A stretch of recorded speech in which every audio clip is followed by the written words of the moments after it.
A huge thank you to the kind folks at Life Escape Salisbury, without whom this video would not be possible. Link at the top of the description. Hey! Hey, come back! You gotta let me out! You're gonna destroy the world! Pokemon Masters! Come here! It's me, Birdkeeper Toby! I've snuck aboard Team Aqua's ship. Oh, you've gotta help me. Team Aqua are gonna unleash the legendary Pokemon Kyogere onto the Hoenn region, and that cannot be allowed to happen. There's archaeological evidence, you see, proving that Kyogere has awakened in the past and flooded the entire region. Everyone is gonna drown, everyone is gonna die. They called me crazy, said that no, this is for the betterment of the people of Hoenn, but it can't be serious. I'm gonna tell you about the times in the ancient past that Kyogere flooded the Pokemon world. Rumours of an ancient flooded Hoenn first got Ruin Maniac's attention when, deep inland the Hoenn region, they found fossils in the desert. At the heart of this desert, there are fossils for the ancient aquatic Pokemon Lileep and Aranith. Lileep and its evolution Cradily are based off of a sea lily, and Armaldo too is a water type. That's not right, it's a bug type, so never mind. Or is it? Hang on, Armaldo? Rock bug. And Aranith too is a trilobite that would have lived in the ancient oceans. What is a desert doing in the middle of the land? Well, this is kind of like the Sahara Desert here on Earth. The northern Sahara used to have an ocean running through it, but after the oceans and waters receded, the desert was all that was left. So this suggests that sea levels may have actually once been high enough to pour over the canyon surrounding the desert of Hoenn and fill in this land. And this would actually explain quite a few oddities in Hoenn. In Four Tree City, there are houses in the treetops where the trees grow exceptionally high. Why are the houses built so high up?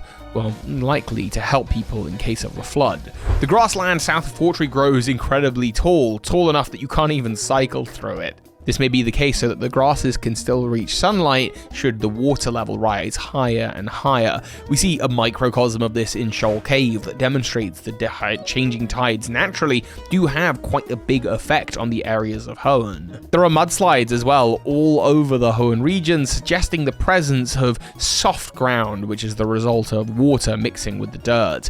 I did a video a long time ago as well about Laveridge Town, a town that in modern day is inaccessible by any roads. It's awkward and inconvenient, out of the way. You have to get a cable car up to the top of a volcano to then make your way down to the town.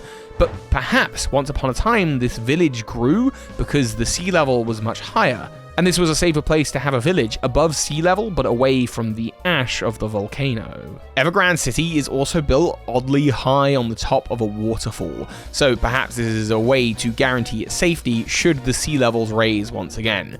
There are also Mirage Islands all across the oceans of Hoenn, and it's possible that these islands hide themselves as a result of some kind of mysticism, some magic that means they're there one moment and not another, or it could simply be the case that these islands are so close to sea level that sometimes they disappear entirely under the waves, only to appear very rarely. The Pokemon biology reflects this too. Lotad and Surskit float on the water's surface. Tropius has a long neck and can fly to get away from the ground and to get food far above the ground, should the ground disappear underwater. Barboach and Swampert suggest a world where the earth and ocean meet and water levels change. Perhaps this finally explains as well the biology of Spoink, which is ridiculous. According to the Pokédex entry, it needs to keep bouncing to keep its heart pounding, but this would have made a lot more sense if the ancestor of Spoink actually used to live in the water and it was simply swimming, which sounds far less exhausting.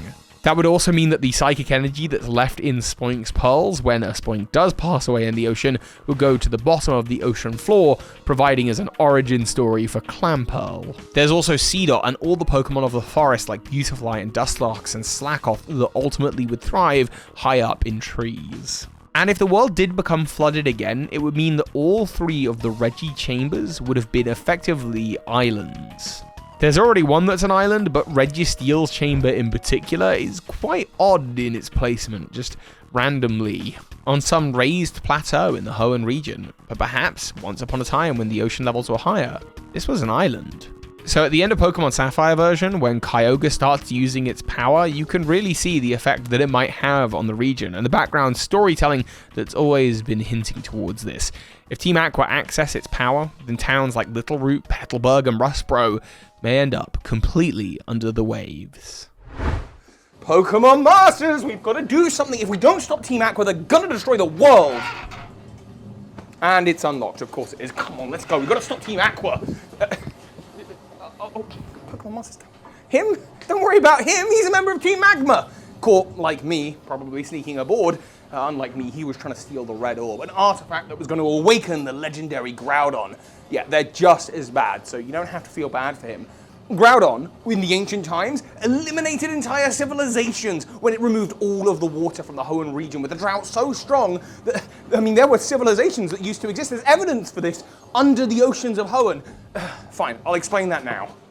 Team Magma then are trying to awaken Groudon, whose drought can be seen across the Hoenn region, and if the Hoenn region were more dried out, that would also make sense. The only regions to have access to the dive mechanic are Hoenn and Unova, and in Unova it's just at the Abyssal Ruins. We know that the Abyssal Ruins were once above the water, suggesting that the areas of Hoenn that you dive to were also once above the water. This makes sense for the ruin chambers below routes 132 and 133, suggesting that the sea levels were once much lower. You also notice that the information on how to access the Regi chambers here is in Braille, which is a wonderful form and way to communicate to people if the sea levels are to rise. If you write all of your top secret information with pen and paper, well, in vast drought, the paper can set on fire, and in deep rain, the paper can get spoiled and ruined. But in Braille, if carved definitively enough into the granite walls of the cave, this could last for generations through all kinds of weather conditions. It also means that if these routes were once dried out, then there would have been a walking route, a pilgrimage that would have connected from Pacifidog Town, where outside of course is the Sky Pillar, all the way to Granite Cave, where we also see evidence of the Draconids, who probably left the ancient Regi caves there along the way. It's also interesting to note that the Granite Cave and the Cave of Origin have many floors below the cave surface, below the island surface, suggesting that yes, the sea level was once much lower and people could dig and excavate down. The Draconids, of course, are the ancient lore keepers of the Pokemon world who knew about the Regis and the Blatties, and of course GRoudon and Kyogere. They built their main base of operations, the Sky Pillar, and nearby Pacifidog Town, a town that's built to float on the water. The kind of thing a civilization might build if the sea level was once much lower, but they suspected Kyogere would strike again in this never-ending clash between these two titans. Sky Pillar is a tower that goes up far beyond where the sea level can rise to. It seems also that its surface level has raised up from the ground, or rather the water level has receded since it was built. So they've had to create a new entrance on a level of rock below it. The Draconids have built this way because they're predicting that the sea levels and land levels will constantly rise and fall across the region's history. And it seems modern Hoenn people have noticed this as well. They've built the cycling road far above the ground for this exact reason. And in fact, there was a project at the Sea Marvel that was supposed to be an apocalypse bunker they were building, a new Marvel that descended below the Earth, with security doors that would seal up. There were many notes across the Sea Marvel that alluded to this building being a self-sustaining city of the future. However, the power needed for this project would have had to have come from the life energy of Pokemon, and so ultimately the project was cancelled. No, the Draconids had the right idea. You need to build upwards into the sky. They used Mount Pius specifically as a sacred site where the deceased would be safe, as well as the orbs of red and blue, being hidden away by lore keepers here from the evil Archie and Maxie, who try to use them to control GRoudon and Kyogere. But trying to utilize these Pokemon's powers, it's tempting with fate. We've made it! The Team Aqua hideout, Pokemon Masters, and I know exactly what Archie is keeping in here. The red and the blue orbs should be inside. They've got these little symbols on them, the Alpha and the Omega, which sort of appear on GRoudon and Kyogre's body, which would lead me to believe that they're related, like maybe even biologically. If I had a Tree of Evolution poster, I would know. But then that makes me wonder if they're connected to another Pokemon, a Pokemon that shares symbols, the Delta Rayquaza. If the red and blue orb aren't enough to stop GRoudon and Kyogere, then I'm going to need to turn to the Draconids for help. Let's see what we can do. Thankfully, there is this third Pokemon, Rayquaza, that seems to come down from the heavens, summoned by the Draconids. Some believe that Rayquaza might exist because of a wish, perhaps the result of Jirachi, the wish-making Pokemon. That would explain why these 3 Pokemon with wildly different biology all have the same markings inscribed upon them. It's possible that they're all created by the same kind of magic. But however, Groudon, Kyogre, and Rayquaza existed, whether they are the results of biology or the results of Arceus creating them, there is one thing for sure.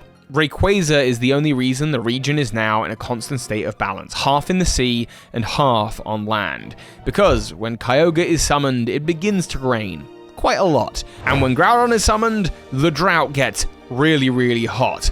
And both the heat and the rain need to travel through the sky to reach the Hoenn region. And that's where Rayquaza lives. I believe that the reason Rayquaza will save us all is not because of prayer and wish or prophecy or anything like that.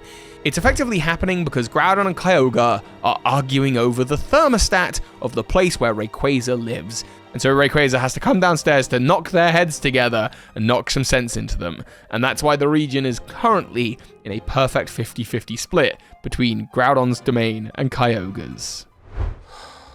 You too, huh? Pokemon Masters, I got caught again, so I'm sorry to say the world is doomed. It is going to end, and we are all going to die. But if you get a chance before we die, make sure to click the link at the top of the description to head on over to Live Escape Salisbury and book your slot in this escape room. Without them, I would not have been able to film this video, so thank you so much. But like I say, do it quick, because we're all going to be underwater soon. So hi, Pokemon Masters. Am I going to die? Yeah, you are. Hello there, it's me, Professor Oak. This video is over, so please choose another one wisely and quickly. Bye-bye. Just the biggest thank you to those of you who've been supporting this channel on Patreon, including the big patrons of this month, Jed Rubin, Charmander Ansel, Anthony Lee, and the Alligator. Thank you so much.